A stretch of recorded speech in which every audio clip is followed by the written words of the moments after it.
Hey guys, welcome to a new tutorial video from Dudus Flutus. This one will be about how to find a good fight in Planetside 2, or in short, fight selection. Now I know there are a lot of people who don't feel like they can keep up with the battle pace in Planetside 2 because it can be so overwhelming at times. You always seem to have fights to your left, right, front, and back, and you don't know exactly where to go sometimes. Admittedly, I don't know where to go sometimes as well. I have a certain kind of playstyle that isn't about survival for the most part. For me, it's about how many enemies can I just get my hands on and how many of them can I kill in a short period of time. Speaking of which, you're probably wondering how to do the exact same thing. How can I survive more in fights? How can I get more kills? How can I keep track of where the battle's going? These are all questions that I intend to answer thoroughly in this video, so without making the intro last forever, let's get right down into the nitty-gritty of how you should be selecting your fights in Planetside 2. Alright, first things first. The map screen is kind of bland as it is. Sure, you can clearly see where the borders of each territory are and who owns those territories, but for me, that's a little bit too plain. I like to see exactly where the population is, and I can do so besides just using those hotspots, which are those yellow dots that appear at fights. So what I do is I make the map show me heat signatures. Sounds fancy, but it's really simple. All you have to do is go into the top right corner of your map screen, select filters, and then go down into your heat maps and select enemy activity, and boom. And as you can see, it now highlights each territory with a lot of enemies in it. That can either indicate a big fight or a massive population that you might not have seen using the regular map. In this case, you can clearly see where the big fights are happening with both the hotspots and the heat map working together. And here is a before shot and after shot of the minimap with the changes. Now that your minimap is set up so that you can find a lot of people with ease, let's talk about which of those fights you should actually go to. Almost all of them will be defensed, only due to the fact that they are the easiest to spawn at, and most of the bases are defender friendly anyway. This one fight at Araxis Firearms is a good example. We don't have a lot of population here at the moment, but since it's such a large and important base for the VS, it's important to assume that you'll have some other VS come and help defend as well, so try not to worry about it too much and do what you can there. At this base, I see that we're spawn camped, so I go through the teleporter and onto A point while my arriving allies push the other points. We'll get to talking about what to do on the ground in a minute, but I just want you to notice something. We only had 12 to 24 VS defending this base when I got here, and look at what happened. Our faction reinforced, I got my fair share of kills, and we pushed the TR off the base. Sometimes just because it looks hopeless doesn't mean it is. Let's look at another example of a good base to go to. Again on defense. This one is at West Pass Watchtower, and it is also an important base like Araxis Firearms. As you can see, the population is just about the same as last time, and again, since it's an important base for the Vanu Sovereignty, we can assume that there will likely be a lot of people to come help defend this base, so it'll be worth it to spawn at and get some easy early kills.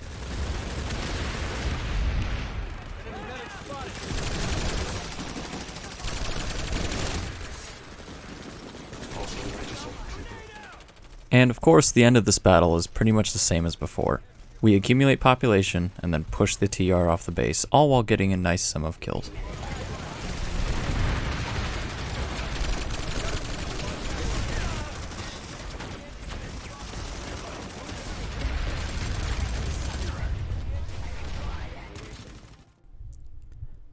Alright, so here is a good example of a base not to go to, and I'll explain why. There is an overwhelming allied population at this base I'm attacking, and this can be bad because there are a lot of people there not only doing nothing, but if you want more kills like I said in the beginning of the video, this fight is definitely not for you because of the higher chance of a friendly taking kills away. Now sure, there are a lot of people there to make sure 3 platoons of the enemy don't respawn there and immediately take over the base. I get that. If you're watching this video though, you're probably wondering why it's so bad for you specifically. You won't be getting kills anytime soon, and if you do intend to be at these fights, then you are assuming that the enemy will redeploy to fight you. This can be a bit tricky since it's the opposite of what we were assuming beforehand at Araxis Firearms and Crossroads Watchtower. You can't always be certain that the enemy will redeploy in force to defend any given base, unless it's an important base that you are attacking.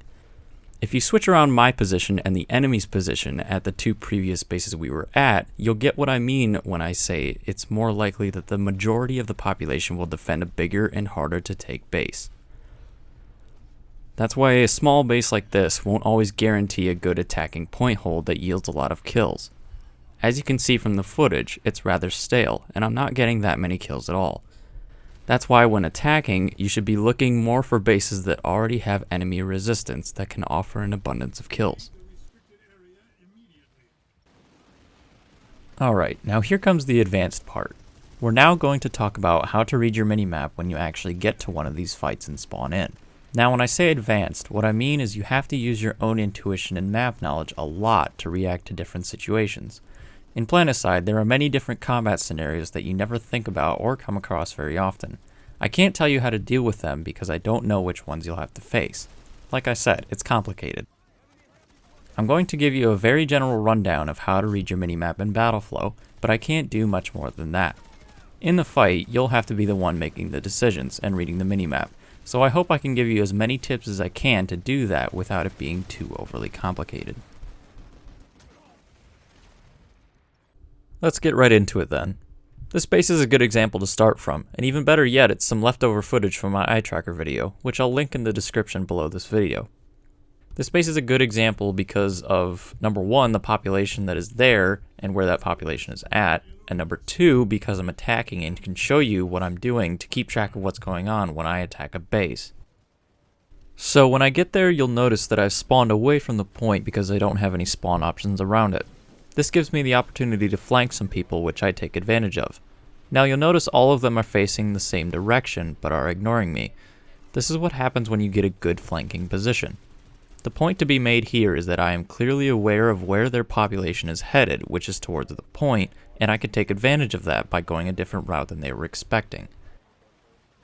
This is usually the light assault's job, but you can do it with pretty much any class.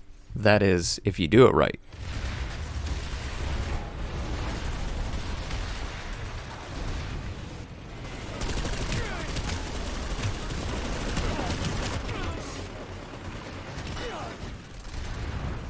Remember how I said this was a good fight because of where all the population was focused?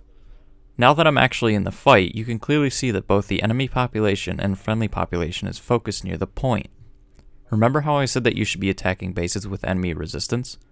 Well, I think you guys can see the difference between this fight and the last fight that we attacked. You can get a lot more kills attacking a base with population like this, where enemies are actively trying to get you off the point.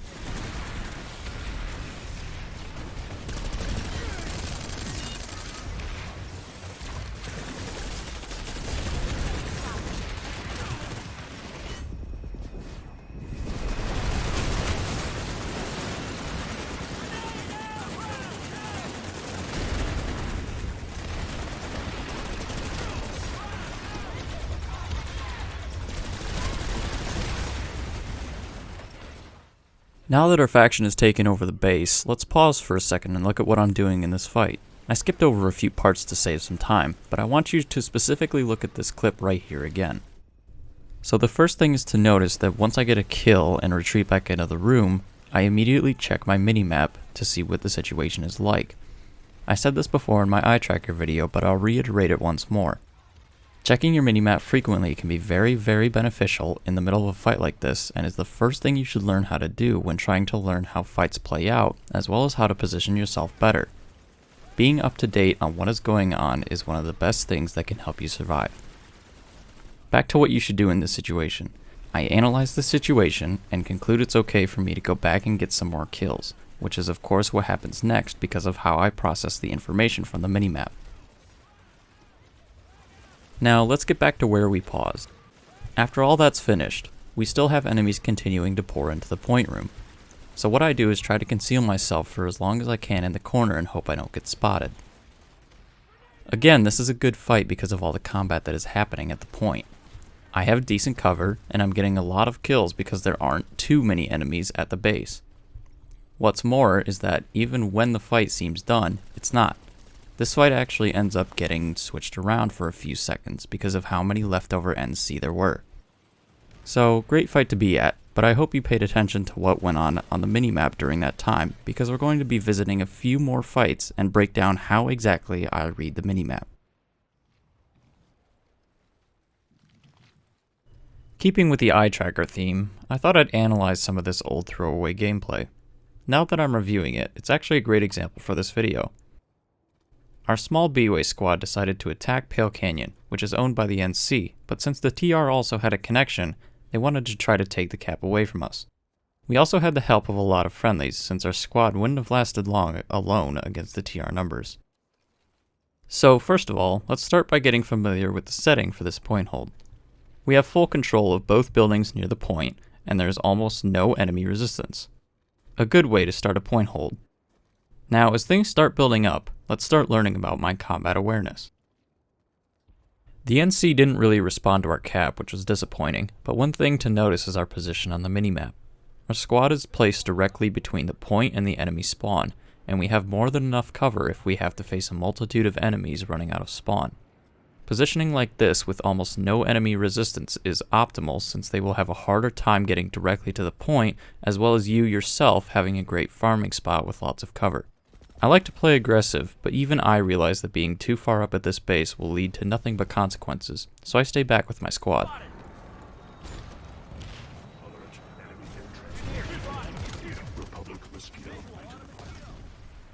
So here come the TR who are hungry for a point steal.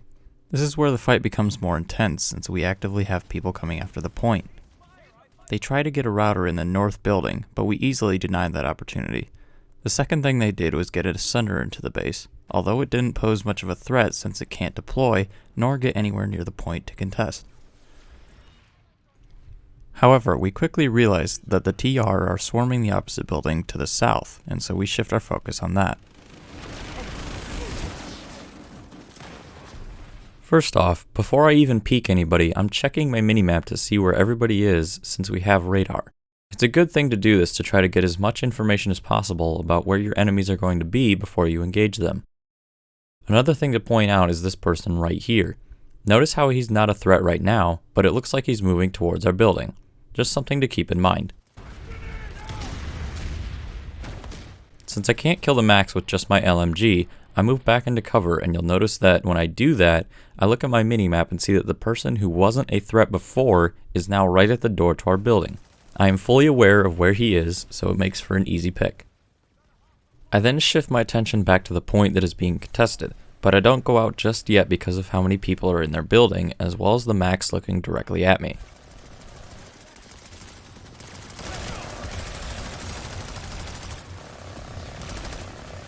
Since none of the people in the building are looking this way, I decide to head out and try to decimate the max, although I still try to stay in a bit of cover if they do have one person peek out at me.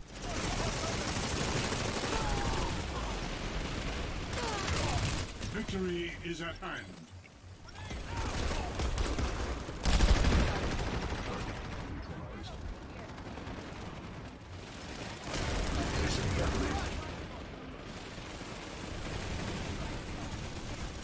At this moment, you might be wondering why I decide to advance on this building full of enemies. Well, from where I'm looking, we can conclude that all of the people in the building are on the second or third floor due to the fact that none of the people showing on the minimap are in front of me on the first floor. For me, this just means it'll be easier to stop the flow of people going into the building if I can get in and contest the entrance.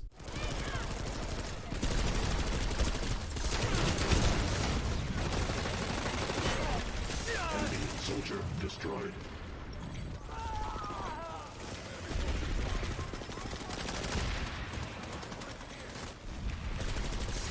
We've acquired the facility.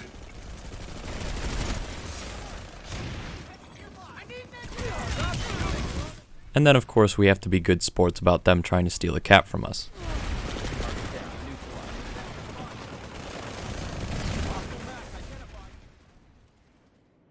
Here's another fight where I'm looking at my minimap a lot to help me position. This is a three-way fight at TI Alloys, although there isn't as much TR presence as NC at the moment. As I drop in, I can clearly see where the fight stands in terms of position of friendlies and enemies. I can draw where the line is between the two, right about here. If anybody, VS or NC, tries to get past that line to the other side without reinforcement, it's going to be really hard to survive. This line can vary drastically from place to place depending on friendly and enemy position, lines of sight, and cover at every base, and I try to make a habit of drawing one out in my head whenever I'm in a fight. You can use these flow lines to help you determine when to push and when to fall back. This friendly right here crosses it alone, and as you can see, he dies almost instantly. I take my time and try to get better cover and better line of sight on the north side of the base.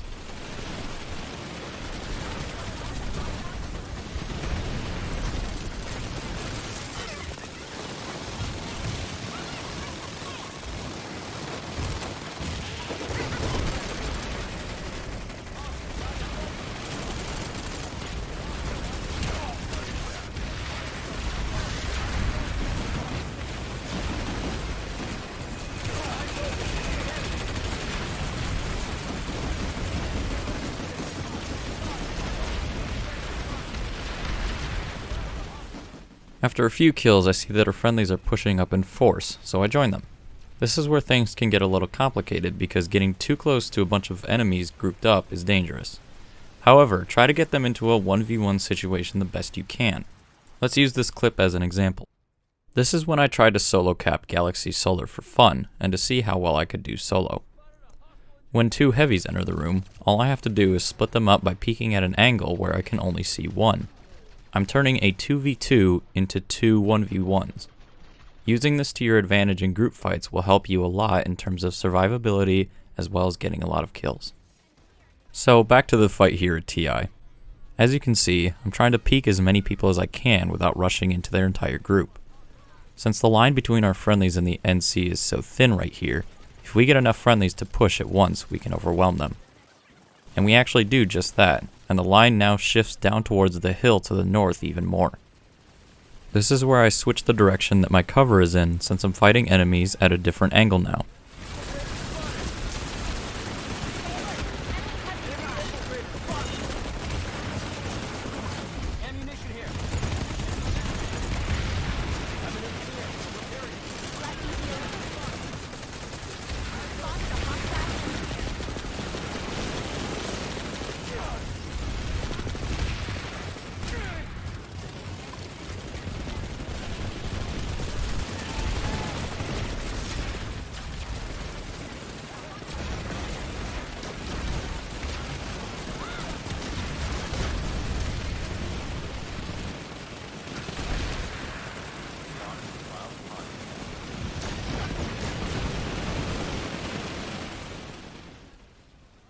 Okay, last fight guys, last one.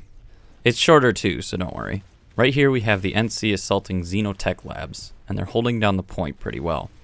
The second floor is very well guarded, and it doesn't look like our friendlies are getting past their line at all. I had an interesting thought. Instead of pushing through those double doors like the rest of the VS were doing, I thought I'd go directly for the point. Lucky for me and a few others, it was only guarded by a max, and they didn't have too much vehicle cheese on that side of the base. The lesson here is that you don't have to ride the wave of friendlies all the time. In fact, it's sometimes better for other people like yourself to go around friendlies and pick off enemies and be a good distraction.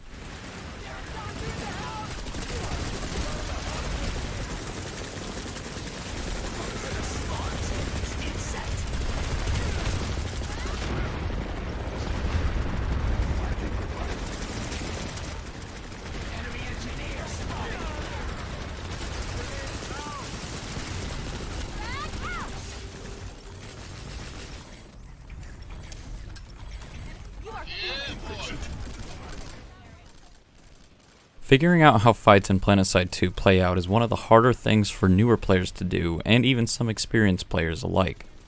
Hopefully I helped you out, or at least gave you a different perspective on how you can do better in these fights. Good luck on getting more kills and surviving. I'd like to thank you for watching, and have a great day out on Araxis. I will see you on the battlefield.